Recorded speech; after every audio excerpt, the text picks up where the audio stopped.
and welcome to another Smaulgld live stream. Today is Sunday night, October 21st, 2018. And tonight's topic, Saudi Arabia's importance is no longer about oil and the dollar. Before we get into that, let's look at what's happening with the dollar, gold, and silver.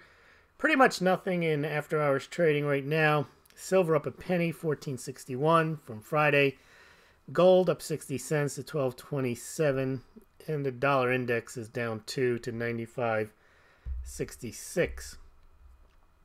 Let's take a look over at the cryptocurrencies before we go on. Bitcoin 64.09, up 0.06% over the last 24 hours. Bitcoin Cash up 0.08% at 443. Ethereum down 0.25% at 201. Litecoin down 1.1% at 52.16. And Ethereum Classic at 949 down 0.21. So the crypto is essentially very, very flat over the last 24 hours. All right, let's talk about Saudi Arabia's importance.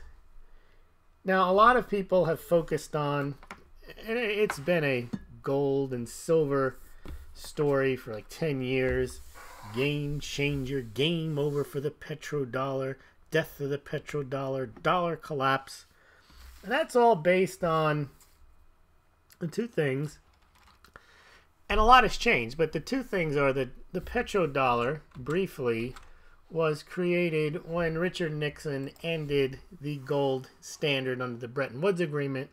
And under the Bretton Woods Agreement, if you were a signatory to it, a foreign central bank, and you held dollars, you could redeem those at the U.S. Treasury for gold.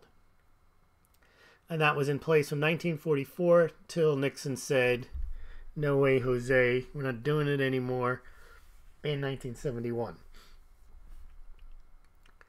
And when that ended, European countries were very upset, especially because they were counting on the dollar to be backed by gold. And indeed, over the last 5 or 6 years of the agreement, they were increasingly deciding to take the U.S. up on that agreement, and they were coming over and collecting gold. And the reason Nixon finally ended that arrangement was he realized that if they kept it up for another couple of years, the United States would be out of gold. So he, quote, closed the gold window by temporarily suspending the gold convertibility. So the issue then was, well, you had an international agreement. They decided, those countries, that the dollar would be the world's reserve currency. And that was based on an understanding that the dollar would be backed by gold. Now, it wasn't that Tom, Dick, and Harry can go to the bank and get gold for their dollars, but it was that the central banks could. And so gold was part of the international monetary system, and the linchpin of it was the dollar, which was backed by gold.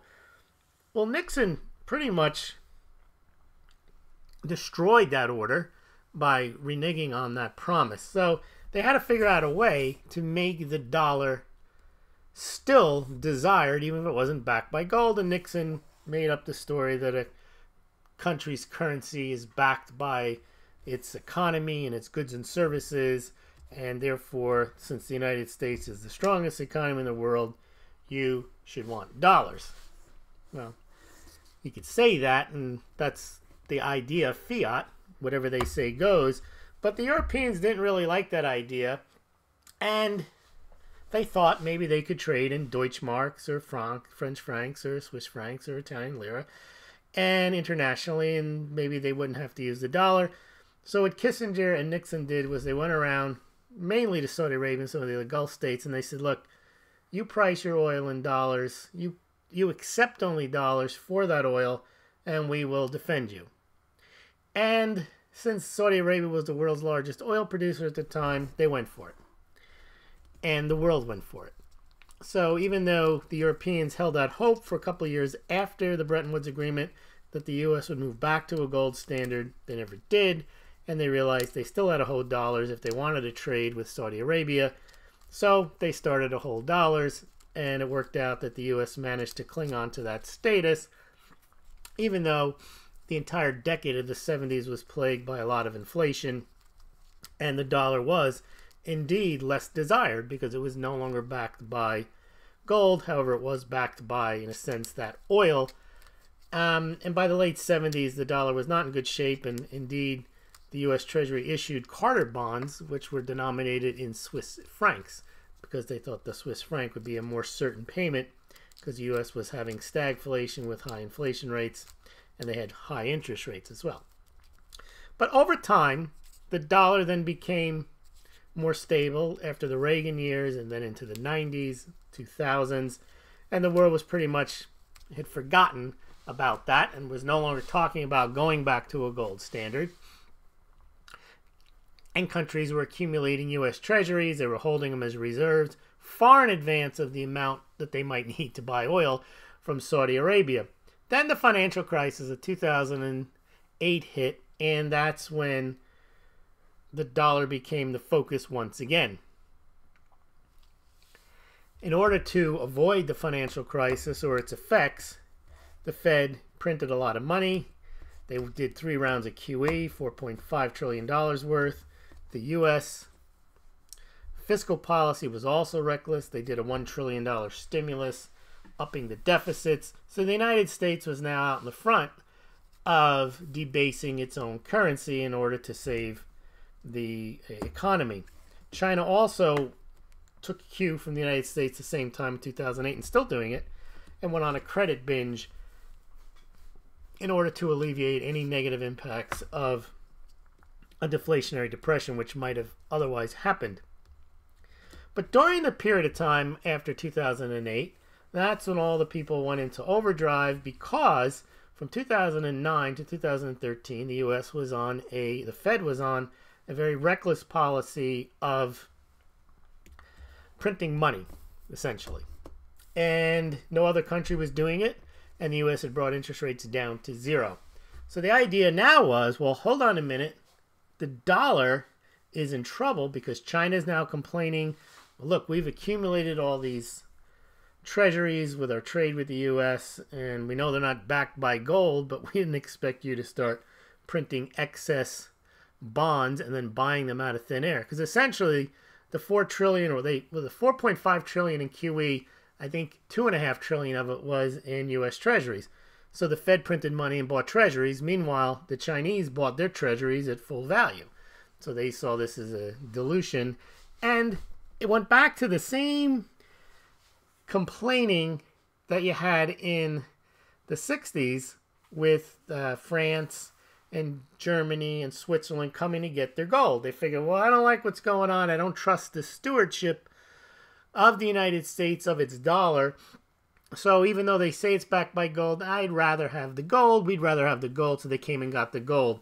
Well, that was the idea of foreign treasury holders. It was the same thing. It was like, what's going on here? You can't do this. And they started to complain and de-dollarize, and that became an idea. So people started talking about end of the petrodollar and de-dollarization. And China launched a number of initiatives. They created their own, I guess, called Chinese instant payment, some type of SWIFT system that they created.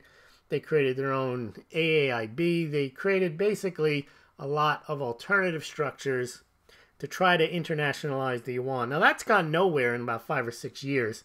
It doesn't seem that it will get off the ground. The yuan is an international currency because, like the United States, but even more so, they print at like mad. And they devalue their currency on purpose, and they have capital restrictions. So the yuan has not been able to challenge dollar hegemony. But other initiatives have had some success. Mostly the EU with the ECB and the euro is really the second biggest competitor to the United States, on the basis that its economy is as large, if not larger, than the United States. But what's happened since 2013, when the Fed ended the QEs, is that ECB has done QE, Japan has done QE, Bank of England has done QE, China continues to expand credit, and the United States has slowed that down, doesn't even do QE, and doesn't have zero interest rates or negative interest rates like all those other central banks. So the dollar is not in the same position as being out in the forefront of debasement and zero and negative interest rates. It's actually in a position where it's trying to reduce its balance sheet and has positive interest rates. As we've noticed, they've raised interest rates at 2%, and the 10 and 30-year bonds are paying well over 3%. All right, so that was the underpinning of the petrodollar. It was the idea that the United States would defend Saudi Arabia, and then they would charge, they would price their oil in dollars and only pay and only accept dollars in payment for their oil. But a lot has happened since then. First of all, as we mentioned, since the 70s, the dollar became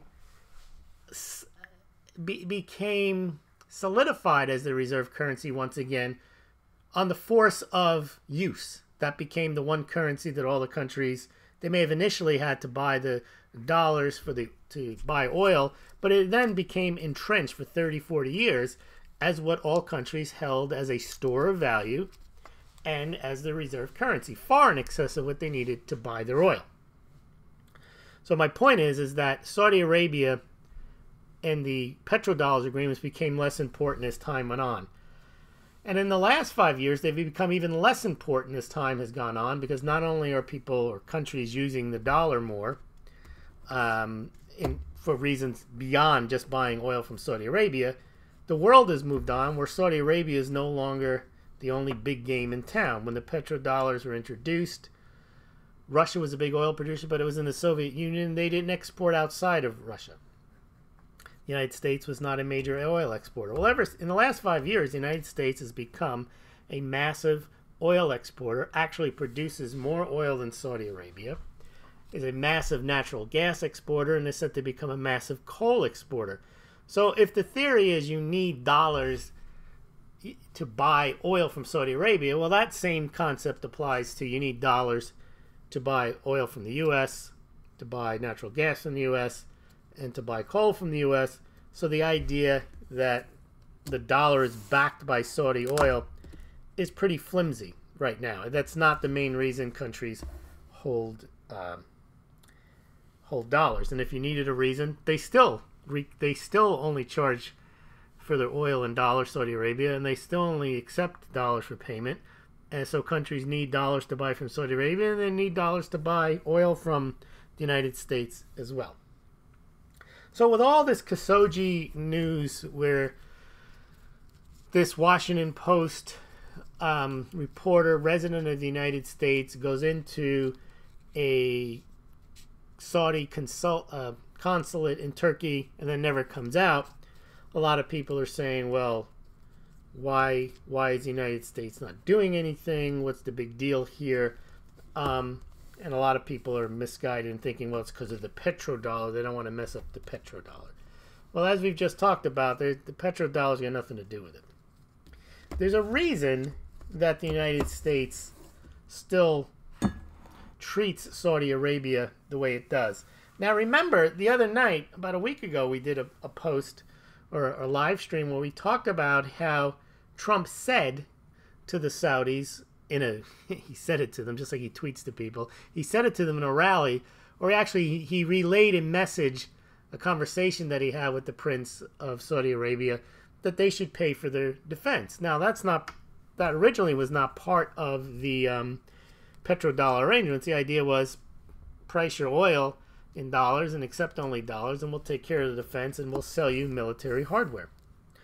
Well, by Trump telling them they got to pay, they don't care about that anymore. They don't care what Saudi. They don't care, but it's not that the dollar's strength is based on Saudi Arabia anymore, selling its oil only for dollars. But so then, why is Saudi Arabia important? All right. There's two things that people are probably unaware of, and I'm going to read both of them to you. One has to do with the next important thing that the U.S. has past the dollar. That is the stock market. And obviously, the other thing that gives backing to the U.S. dollar is the military. So the U.S. military controls the supply lanes around the world. It can bomb any country that gets out of line. So the military, in a sense, is what backs the dollar. The U.S. economy is what backs the dollar. The incessant use or widespread use of the dollar and holding of dollar assets backs the dollar. And the stock market backs the economy. Not Saudi oil. So all those things that I mentioned, the military, the use of the dollar, the U.S. economy, the stock market, those are what underpin the dollar, not Saudi oil. And of course, what also underpins the dollar is U.S. oil. So you've got 5 things there. Saudi Arabian oil is not what's giving the United States dollar its bang for the buck anymore. It's not the main reason. So therefore, you would say, well, if this Khashoggi guy is supposedly a... Now, all things... I'm not getting into the intrigue here with this Khashoggi guy, because apparently what's going on there is it's not just an American walked in there or an American resident got killed and the United States should do something about it. Apparently that guy is a Muslim Brotherhood guy, and he's against he has some beef with the current administration that's liberalizing Saudi Arabia. So there's probably some type of internal fighting going on there. But anyway, the Saudis said the guy went in there and, yeah, he got in a fight and then he died. And of course, that doesn't sound reasonable to a lot of people. So they say, well, why doesn't the United States just ditch Saudi Arabia? And then you would say, well, yeah, after everything you just said, Mr. Smaulgld, if Saudi Arabia is not that important anymore, then why don't they just say, hey, that's bad, and put sanctions on them and be done with it? All right, so the purpose of tonight is to explain why that Saudi Arabia's importance is not about oil and the dollar, but it's about something else. And what is that something else? Well, there's 2 things. One, I'm going to read to you. This is my opinion. This is from the United States Department of State. And this is dated October 16th, 2018. This is official State Department action. Saudi Arabia plays a crucial role in maintaining security in the Middle East due to its economic, political, and cultural importance and its strategic location. Given the complex and dynamic security challenges facing the region, which include countering violent extremism from the Islamic State of Iraq and Syria, ISIS, as well as other extremist groups, the United States works with Saudi Arabia to support counterterrorism efforts and our shared interest in regional stability. Now, what maybe people don't understand or are not aware of is the United States has a huge beef with Iran. Iran is a different brand of Islam than Saudi Arabia, and Saudi Arabia is essentially mortal enemies with Iran. So, naturally, the United States is friendly with Saudi Arabia, given the historic ties now dating back to the petrodollar arrangements. Also, they have a long history together as, quote, maintaining security in the Middle East. And then it says, as a result of security cooperations, the kingdom has foiled numerous terrorist attempts against Saudi and foreign targets and has been able to successfully deter external attacks. The United States remains committed to providing Saudi armed forces with the equipment, training, and follow-on support necessary to protect Saudi Arabia. So the United States is essentially playing up that Saudi Arabia is some type of counterterrorism state that's fully aligned with the United States. Now, as you recall, back in 2016, Congress passed a law allowing American citizens to sue Saudi Arabia for any involvement they may have had in 9/11. Obama threatened to veto the bill. He did veto the bill, and the bill got overridden. At the time, Saudi Arabia said, because remember, Obama did the Iran deal, so now the Saudi relationship with the United States was very bad towards the end of the Obama administration, and Obama knew it, and he vetoed the bill, but Congress overrode it anyway, and Saudi Arabia said, if you do this, we will we'll retaliate, and we will dump our treasuries. Well, at the time they had about $80 billion of treasuries, and they did pass the bill. Obama overrode it. I mean, vetoed it, but the Congress passed it anyway. They overrode his veto. Then Trump got elected. And between the time Trump got elected and the last over 2 years, Saudi Arabia has almost doubled its U.S. Treasury holdings. So Saudi Arabia has proven to be a very big supporter of the United States, and the United States ties have gotten stronger under the Trump administration due to the Iran issues, and then due to one more thing here that I'm going to read in the U.S. Security Cooperation with Saudi Arabia memo from the State Department. This is the important point. Saudi Arabia is the United States' largest foreign military sales customer, with over 114 billion in active cases. Now, that's a lot of money, but it's not just that. The reason that's important, one, they're number one, but two, all of the military companies that sell hardware to Saudi Arabia and elsewhere, it helps them with their R&D, it helps them with their manufacturing when they build stuff for the United States. So they get practice, in a sense, making all this stuff to become arms dealers to the world. And Saudi Arabia is the number one recipient of all of this military equipment going over there. 114 billion in active cases. Then, on May 2017, they reference that there was an agreement for $110 billion to pursue Saudi armed forces modernization by President Trump and King Salman. So they're buddies now, I suppose. And we expect a significant increase in these cases. So the United States, Trump, and Saudi Arabia have sat down and said, we're not going to pay for your defense, but you're more than welcome to pay for your defense, and we're more than happy to sell you as much foreign equipment. So all this nonsense about China is going to crush the dollar, they're going to go into Saudi Arabia and force them to accept the yuan. No, not when Saudi Arabia is buying $200 billion worth of weaponry. That is a solid alliance. So that's why this Khashoggi thing, the administration is not saying, you know, they're saying, oh, this is bad, this is bad. But they're not going to bust up the relationship. And Trump even said, look, we sell them a lot of stuff. So they're not willing to go to the mattresses over this, what they may deem to be some type of internal a dispute. Then it says, to date, this initiative has resulted in over 14.5 in implemented foreign military sales. So what they're saying is, we're in the middle of a big $110 billion agreement. We're only 14 billion into it. We've got another, 100 billion or so to deliver.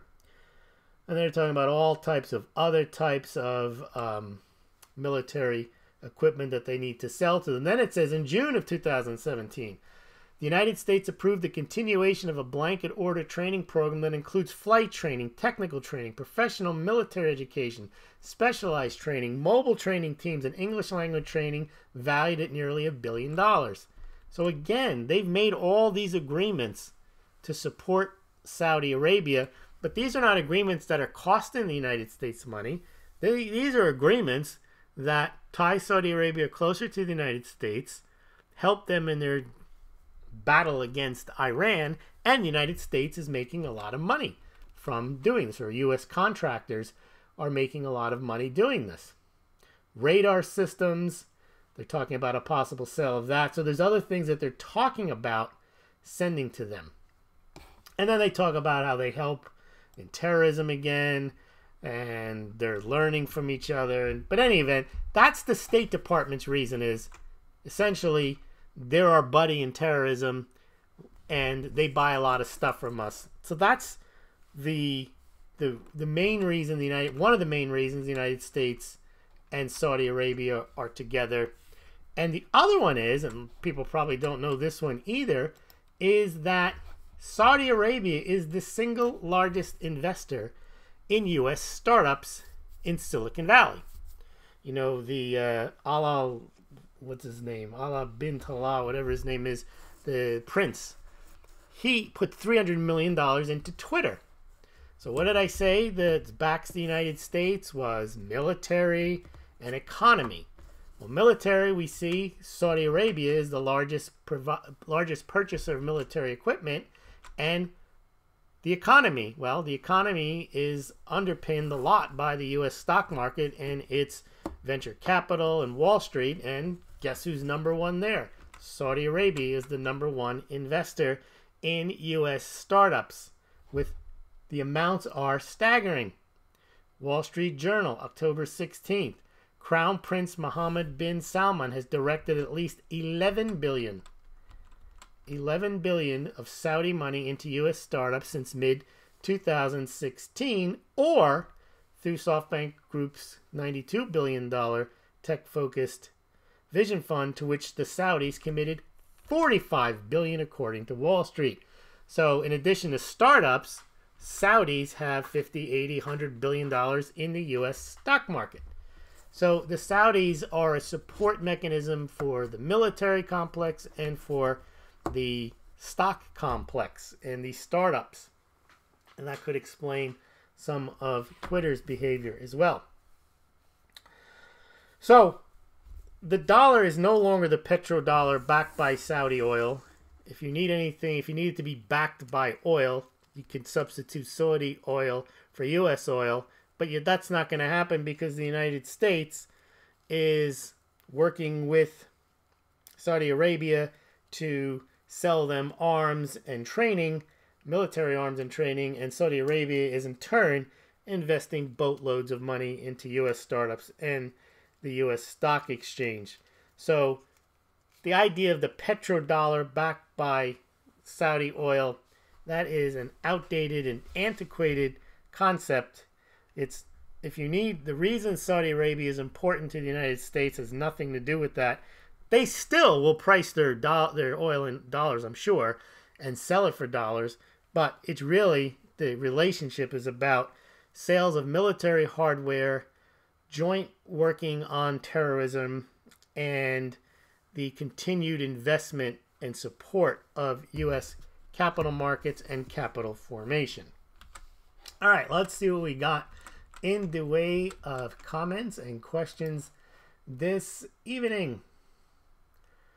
This ought to be good, says Where's Barry? If Saudi has no oil dollar importance, then what does it have? I hope I answered that question. Mint Mark SI, I must say your new music intro is superior. Well, all the music comes from Mark Battaglia, and they are donations to the Smaulgld site. And yes, they're very good pieces of music. Cool screen logo, says GG. Is that random white paint on green screen? I believe, I don't know what that says, but that is the Saudi flag. Andrew, not much. Where's Barry? Well, I think it is a lot. We've seen hundreds of billions of dollars in buying military equipment, and then they spend hundreds of billions of dollars in U.S. markets. Benzedrix, I'm buying more silver. Shepard says, hello, guys. Roaring Fork, 78. It's been 21 years since I've been to Saudi Arabia. I've never been there. Saw 3 men beheaded for smuggling cocaine. I don't miss Saudi Arabia. Max Strong says, greeting gold bugs, and says, hi, Seth. Saudi Arabia is great Babylon. Max Strong, the Saudis support ISIS and Al-Qaeda. Well, see, that's the interesting thing, is that the 9/11 bill that was passed implicated Saudi Arabia, and yet the United States outwardly always says that Saudi Arabia is a partner and is a partner in fighting terrorism. Yes, but he was a U.S. resident, not a U.S. citizen. Let the Saudis sort out their own affairs. And again, I think I made that point. That may be the U.S. official position, but they're still not happy about it because it makes the United States, quote, look bad that they're working with a regime who may have done that. But again, it appears to be an internal affair, and it wasn't a U.S. citizen. And there are already people making the comparisons that a lot of this outrage about him is far greater than the outrage over the 3 guys who died in Benghazi, and they were American citizens. So it's a, and the United States had no hand in killing them. They had a hand perhaps in not defending them, where in this case, the United States had nothing to do with this Khashoggi guy at all. They were under no obligation to protect him over there, and they didn't have a hand in helping to kill him. So it is a different situation. Love the Persians, says Max. Now, for those who don't know, Persians are the people of Iran. Saudi history is murder and oppression, says Steve Hall. Dealing with murders is double plus good if the money is right. And that's the case, again, that at these international levels, they all make deals with each other, and some could say these deals are deals with the devil. $5 penny. People would love to do what they do in Saudi Arabia, in America, when it comes to talking about your leaders. No, Israel is. I don't know what that means. How about Yemen? I don't know what that means either. Steve Hall. Ron Paul is the last politician with a trace of moral center. What Ron Paul did in every decision he made, every vote he took, was whether it was constitutional. I remember he was the only one who voted against giving Mother Teresa a medal. And he said something like, if you want to give Mother Teresa a medal, pay for it out of your own pocket, which makes sense. There's nothing in the Constitution that says that Congress should take public funds and give it to some woman who's not even American and give her a medal. But of course everyone else voted for it. $5 penny. Saudis using old gear. Yes, and as I mentioned, the gear that they use, it allows the companies to make money while they sell that hardware, and they make a big profit, and allows them to take that money and plow it into R&D for the stuff they want to use and sell to the United States. So it's important that American military contractors have a lot of work outside of the United States. It's almost like their training ground. It's the way of making money. It funds their R&D and so on. Saudis want to sell on gold. No, they don't. That's just gold pumper nonsense. There's nothing stopping this idea, the gold back yuan and then the gold triangle. Oil producers today, if they want, nothing stopping them from buying gold. In fact, Saudi Arabia has 322 tons of gold. It's been there for a long time. They don't add to their gold reserves. Now, there may be Saudis, individuals who buy gold. I wouldn't doubt that. But Kazakhstan now has more gold than Saudi Arabia. I report on that monthly. There's nothing stopping companies that they don't need gold back yuan, gold triangle, all those other nonsense that you hear from the gold pumpers. They could buy gold right now with their dollars if they wanted to. They don't. They buy treasuries for the most part. As we mentioned, the value of the Saudi gold is like $8 or $10 billion, and they have like $170 billion in U.S. treasuries. And then they got startup company money. They have Twitter. They've got all kinds of stuff. So gold is not high on their list. Yep, the leaders want to save their... Okay. Yes, they want to sell... Well, no. Bingo boy. Selling. They don't want to sell any oil to... Russia's not going to buy any oil from them. Russia is a major oil producer. Russia has no need to buy oil from Saudi Arabia, and they do sell oil to China. China needs oil. They buy a lot of natural gas from the United States. But they don't have to accept yuan for that. No one accepts yuan. Yuan is in world reserve currencies is at 1%. It's been there for 5 or 6 years. The Chinese know that internationalizing yuan may take 20, 30 years, may never happen. They're more concerned about making sure their domestic economy is not going to collapse, and they're going to need flexibility to debase their dollar, to issue a lot of credit, to put in capital controls to make sure that happens. Well, if they do that, and even to fudge the numbers, to do that, they're going to sacrifice the yuan as an international currency. But all the gold pumpers insist China to crush the dollar. It's not even close. Let's see. Saudi, $5 penny. Saudi want to take out Iran. Exactly. And I think the reason that they seem to have a closer relationship with Trump is because he got rid of that Iran deal. Bingo boy. They don't want dollars anymore. Do they want yuan? I don't think so. And U.S. has massive amounts of stored oil anyway. That's right, and that's why their oil is less important, is my point. It's more the relationship between the United States and Saudi Arabia isn't based on the fact that it used to be that Saudi Arabia also used to supply the United States with most of its oil.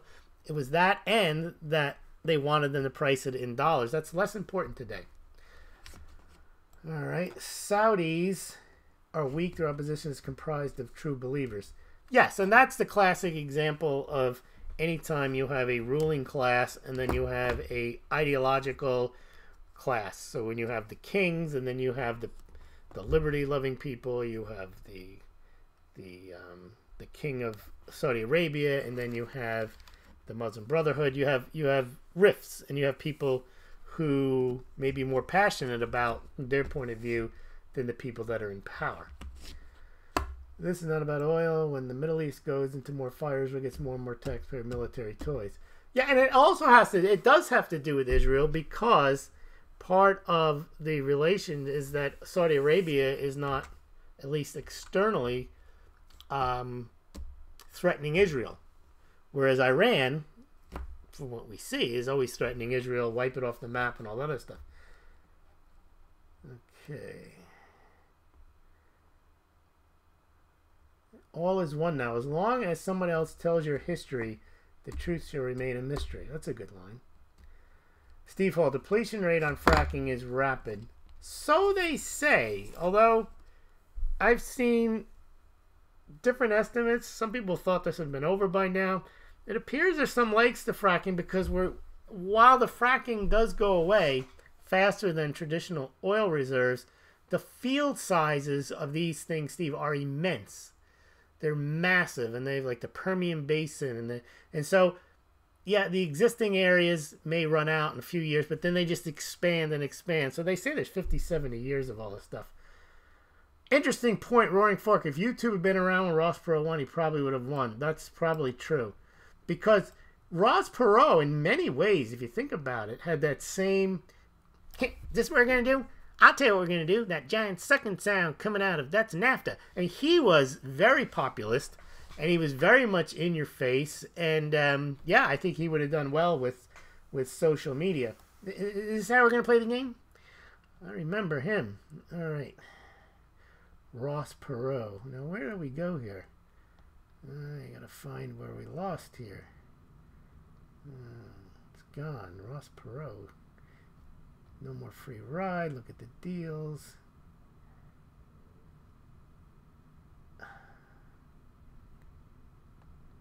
There's a lot more comments than I thought there were. Whoa. This is why I can't find where I am. There we are. Okay. $5 penny. Yeah, but we'll help them pay a bit of debt till they find something else. Fracking. When you buy bottled water, you raise your nation's GDP. That's correct. Steve Hall, the something else is magical thinking. Not sure what that refers to. All is one. Nobody's been to the moon. No one's going. Not sure what that has to do with anything. America wants Saudi Arabia to be strong, Christopher Flowers says. For a reason you eloquently explained, high oil price will help that. Doesn't seem like oil is a no-brainer buy right now. Doesn't it seem like, well, I don't know. I'm not an expert on the oil markets. Trump made $450 billion with the Saudis, says Bingo Boy. That's correct. Well, I don't know if it's that much, but they made... I don't know if Trump made that. If you're saying Trump made that, I don't know that. But the country or the contractors made a lot of money from them. Without us propping up the days, is they wouldn't last 60 days. Our days of propping scum up are numbered. I don't know what that means, Steve. Okay. Lots of people think Trump is the nation, so the nation made a lot of GDP. Oh, okay. Okay, so you meant, yes, Trump made the deal. All is one now. You can lead a horse to water, but you can't make him drink. You can put a man to school, but you can't make him think. Get some rhymes going here. Where's Barry? So let's see if I have this right. Saudi Arabia has no bearing on dollar importance, but it's importance because they have lots of dollars. No, it's what they do with their dollars. So many countries, everyone around the world, all major countries have lots of dollars. China has lots of dollars. Russia has lots of dollars. Even though they sold a lot of the treasury, they still have lots of dollars. Europe has lots of dollars. It's the idea that Saudis buy a lot of stuff from the United States, especially military. It's far more important that they buy military hardware than if, let's say, they were buying cars. Because, as I mentioned, it supports the military-industrial complex. And they're important because they have lots of dollars. No, they're important because they spend their dollars on U.S. hardware, military hardware, and in the financial markets. And those are the things that support the dollar, right? Military and financial. So countries that invest in United States military and invest in the United States are allies. The R&D goes to Israel. Okay, but there's still R&D. America is building up China and North Korea and Russia for free pay the American dollars. Okay. Build this one, Belt and Road. Okay, let's see. No more free riding. 100 billion. We need NATO. China would love to run the world. No more. Bingo boy, no more trade deficits with China. Trump also knows that. But China is making deals with America's so-called #1 friend Israel, so when Trump's war is not hurting them. Okay, let's see what else we got here. You guys are having a conversation with each other. All right, well, that looks like we've exhausted the comments. I want to thank everyone for listening tonight. We'll be back again tomorrow night at 8 o'clock. Let me just check to see if the gold or silver prices did anything. Nope. Silver flat, 1460. Gold, 1226. Thanks, everyone, for listening, and we will see you tomorrow night. But don't forget to get your Smaulgld mugs. I'll make a mug run tomorrow to the post office. Here's the link. It's Smaulgld.com. Gold game-changing mugs. You can get the classic and the super classic mugs at Smaulgld.com. Free shipping, prices included. And it is priority shipping. So you get your mugs. If you order tonight, you'll probably get them by Wednesday or Thursday. Very attractive mugs. They can't go to zero. They're hard assets. You can store your preps in them. There you go. That's what they look like. And I'll leave them there for you to admire. And as you're admiring them, maybe you go over to Smaulgld.com and get yourself 1 or 2 or 3 or 4, and you can stack them. They are stackable mugs. So for you mug stackers out there, please check out your Smaulgld mugs. Also, if you're interested in buying gold or silver, you can do so through, I have a link here for you, SD Bullion, and or you can also look at the website. There's other options from Money Metals Exchange and Golden Eagle coins. The Golden Eagle coin has the cryptocurrencies, solid 999 silver, Bitcoin and Litecoin, Ethereum. It's got all of them. Those are good collector's items and gifts. But here is the SD Bullion link, and not investment advice to buy gold or silver. If you're going to do so, click on that link. You pay no more or less than if you visited them directly, and Smaulgld gets a small commission. So that's how you can help out the site. And you can also help the site out becoming a Smaulgld patron. And as Angela Morris says, you can hit the like button. That does help.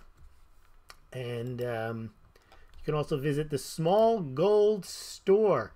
And you can see other mugs. There's a Smaulgld espresso mug there, and there's t-shirts, there's office products, and also a Smaulgld travel mug. And you can become a Smaulgld patron, be my big buddy there. I like to have patrons because that's certainty. People donate a small amount each and every month. There's your link for that. And I'll leave you the PayPal. And also there's, if you have Bitcoin or Litecoin, I do accept donations in Bitcoin and Litecoin. Those links are on the website, but I'll also add them here if you're interested. And you can also buy, if you're interested in buying anything, not anything, not the Smaulgld store, but if you want to buy your mug from Smaulgld, you can pay in Bitcoin or Litecoin. I do accept those. That's for the classic and super classic mugs. So here is the Bitcoin address, and here is the Litecoin address. And then we will see you tomorrow at 8 o'clock Eastern Standard Time. Be sure to check out the BitChute and subscribe over there. BitChute.com. Look for Smaulgld in case this channel ever goes the way of other channels. And there's your Litecoin. So that's BitChute. Let me give you the BitChute while you're here. because this way you can click on it right now and you can go over and sign up. It doesn't take long, and you subscribe to Smaulgld. I mirror all the videos there that we have here. So here is your BitChute link. So if you go over there, I'll be able to see you signing up. I think that should be it. That will take you to the Smaulgld channel. And I only have 74 subscribers over there, but I'd like to build that up in case this ever closes down. You never know what might happen. Thank you very much. Let's see if any comments left.